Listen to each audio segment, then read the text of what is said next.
En 6 AM Hoy por Hoy, los secretos de Darcy Quinn. Los secretos de Darcy Quinn. Como lo prometimos muy temprano, ese secreto tiene que ver con nuestro tema del día en redes, numeral excarcelación. ¿Y qué va a pasar finalmente? ¿Salen o no algunos presos, Darcy?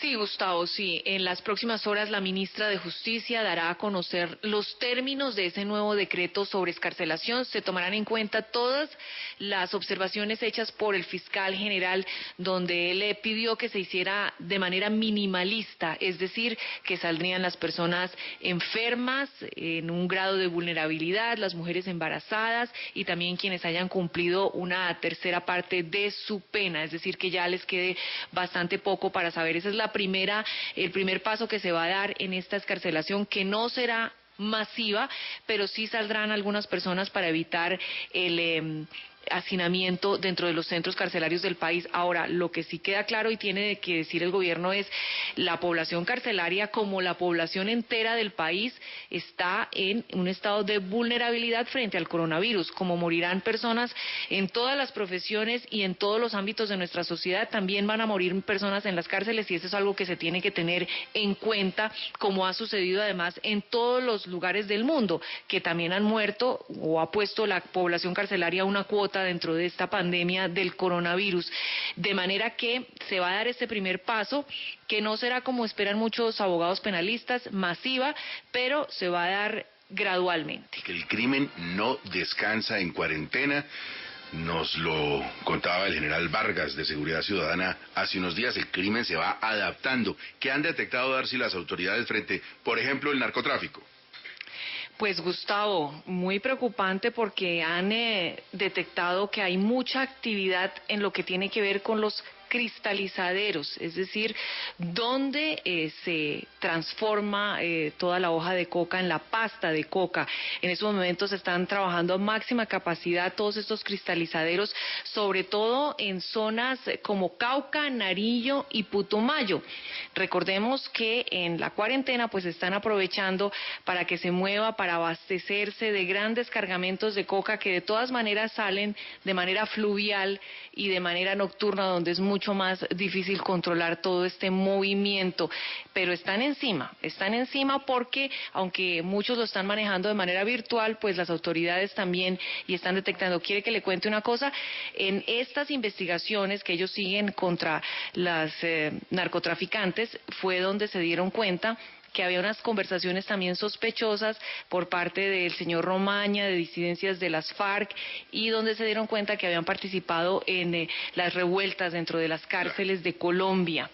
Y sí, ahí detrás de eso encontraron que el señor Romaña tenía ciertos intereses en que salieran algunos señores de las cárceles. Bueno, ¿qué ha pasado con el decreto para bajarle el sueldo a los funcionarios en medio de la emergencia? Tema que comentamos con el señor viceministro de Hacienda, porque creo que en algunas partes, como adelantamos la semana pasada, no cayó bien las Cortes. No cayó muy bien, básicamente porque no se les preguntó, no se les socializó a la rama de la justicia, y parece que fue una decisión, ellos consideran, unilateral de la Secretaría Jurídica de Palacio de Nariño, que los incluyó ahí en el tema del decreto.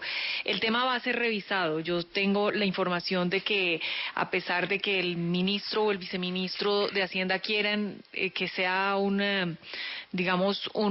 aporte de todos los funcionarios, pues va a ser revisado, y seguramente no va a incluir a los de la rama de la justicia, aquello de retener el 10% del sueldo de quienes ganan 10 millones y hasta 15, y un 15% de quienes ganan más de 15 millones de pesos. No incluiría a los trabajadores de la justicia ni a los magistrados de las altas cortes, entre otras, porque pues ellos dicen que en la justicia hay una deuda histórica también, como en tantos sectores, que apenas se estaba tratando de superar y de igualar, y que hacerles esto pues sería volverlos a dejar en las mismas condiciones. Hablando de Palacio, desde ayer estoy esperando respuesta de al menos 2 altos funcionarios que tienen que ver con comunicaciones sobre su posición a propósito de la columna de Ramiro Bejarano en El Espectador, que dice que el hermano del presidente anda montado en el avión presidencial para arriba y para abajo, pero no me contestan. Supongo que eso es como una especie de silencio administrativo positivo. A propósito de Palacio, ¿quién se va en las próximas semanas?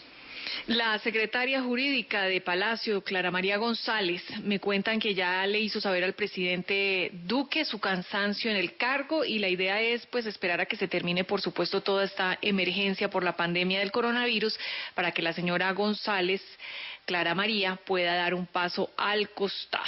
¿Siguen llegando denuncias de corrupción en Tumaco, en Nariño?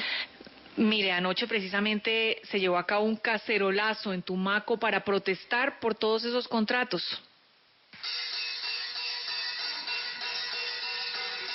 Abren.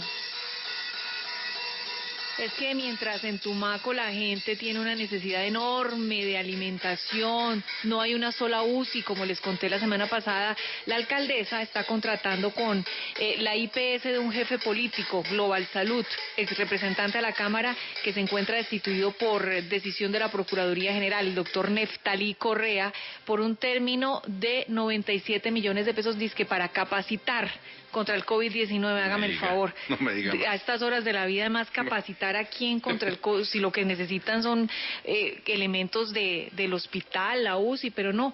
Así está todo y hay mucha preocupación. ¿Tiene ñapa? En Tumaco. Sí, señor, tengo un par de ñapas. Yo Estábamos también hablando de la USPEC. Le tengo unas buenísimas, ya voy a ver. Bueno, la USPEC, estábamos hablando que, como usted decía, ha tenido un terrible historial de corrupción porque ha estado en manos de políticos. Desde el 19 de marzo está al frente la señora Lisette Cervantes, después de que renunciara el señor Ricardo Varela antes del 19 de marzo. Es decir, ella ya estaba al frente, ha tomado unas medidas y pues dice que le va a dar otra cara a la USPEC, más allá de todos los temas de corrupción.